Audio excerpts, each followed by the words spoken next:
Hey everybody, how's it going? Welcome back to Copper Jacket TV. So we've got something very important to talk about. The big news of the day is that the military has been authorized to use lethal force against U.S. citizens, and this comes from a DoD directive, specifically Directive 5240.01.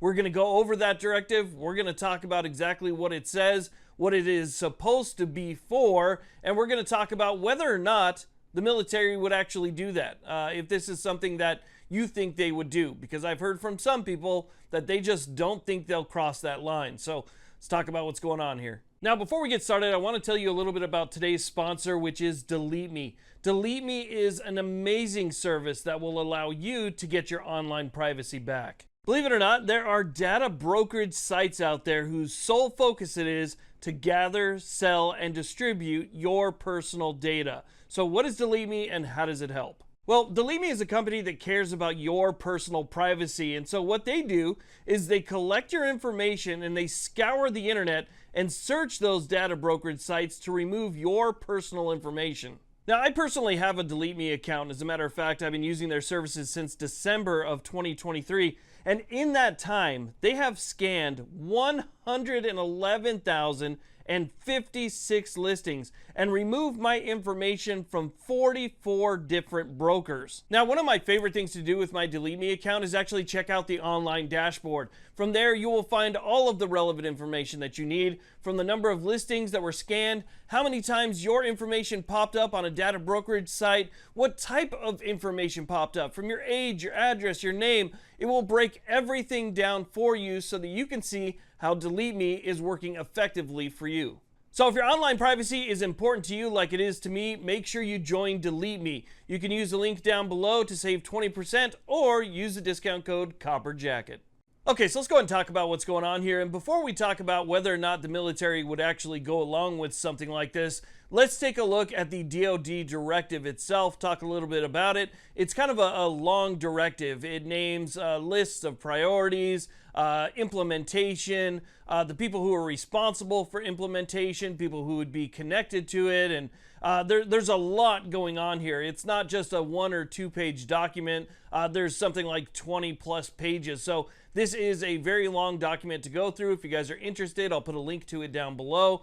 But it's definitely worth reading and keeping up on stuff like this because, again, this is stuff that comes directly from the top. So here it is right here. This is DoD Directive 5240.01. It is the DoD Intelligence and Intelligence-Related Activities and Defense Intelligence Component Assistance to law enforcement agencies and other civil authorities, and the originating component is the Office of the Undersecretary of Defense for Intelligence and Security. You can see the date there, September 27th, 2024. So you can see right here, it says, this issuance implements paragraph 2.6 of Executive Order 12333 as amended, except as otherwise specified in this issuance.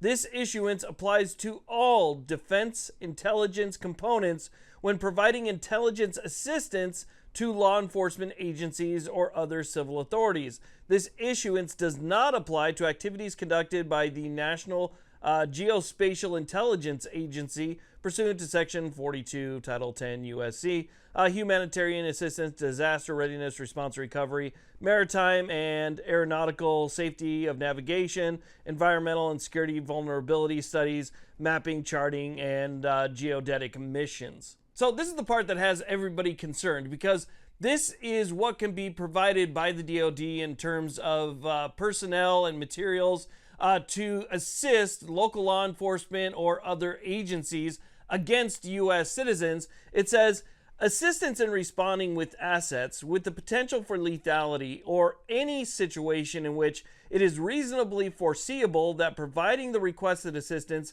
may involve the use of force that is likely to result in lethal force, including death or serious bodily injury.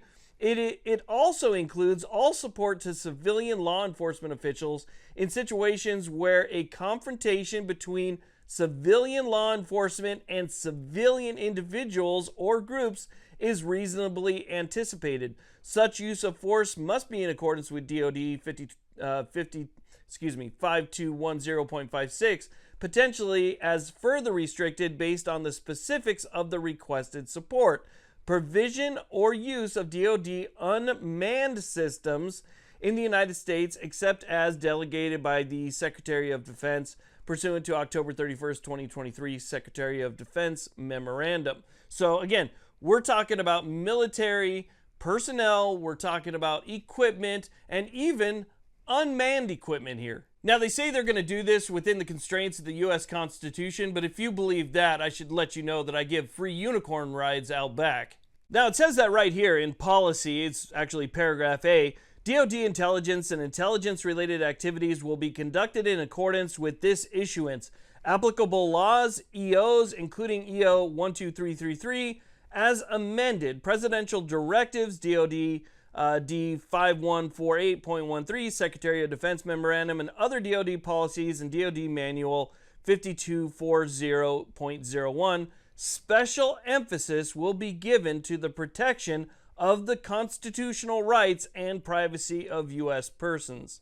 Now, what they're talking about there in terms of privacy is that in this memorandum, it says that they can assist with the collection of data on people that are involved in certain situations, and that they won't directly collect data of U.S. citizens unless it is somehow part of the collection that is required for whatever it is that they're trying to get. So basically, if you get caught up in it, if you get rolled up in this, then your data will be collected. It's very similar to like the Patriot Act, right? Where they might be collecting data on somebody else, but then your data inadvertently is part of that, and so they can collect that as well. So that's kind of what's happening here, is that they're going to be collecting data and surveillance, things like that, and they just want to say that they're not going to do it on people that are not directly involved, but those people who may be indirectly involved might still get caught up. This thing's a whole mess.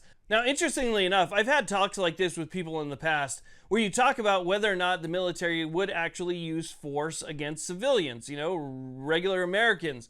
And the answer that I get is really interesting. There's some people who just think that it won't happen. If that order was ever given, or they were ever faced with a situation where they would actually have to go face to face with American citizens, they think that the military would just simply back off. And I can assure you, from talking to people that I know in the military, that is not the case. That might be the case for some. There's some people whose moral compass will point them in the right direction. And then there's other people who don't have a moral compass. They have an agenda, and they would be perfectly fine with it. I'll tell you right now, they would just be gung-ho with it.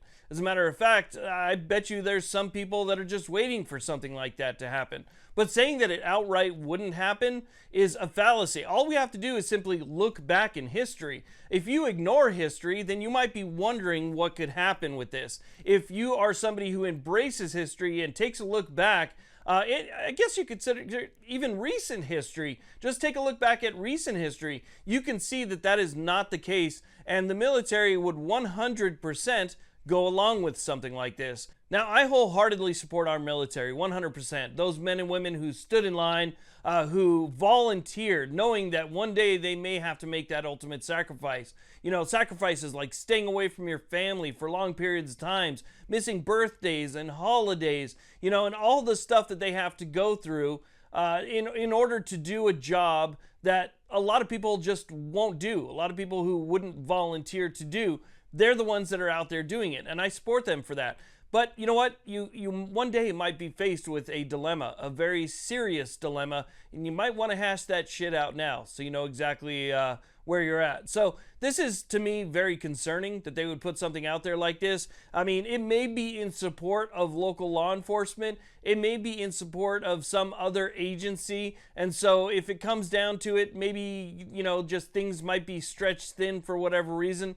But I think we all know why this is happening and why this is coming down. And this is definitely a moment for self-reflection to figure out exactly how we got to this point, because a memorandum like this, I don't think was necessary in the past. But now all of a sudden it's coming out. I just think it's something worth talking about, and I wanted to share that with you. So I want to thank you all very much for watching. I really do appreciate it. Please like, subscribe. You guys have a great day.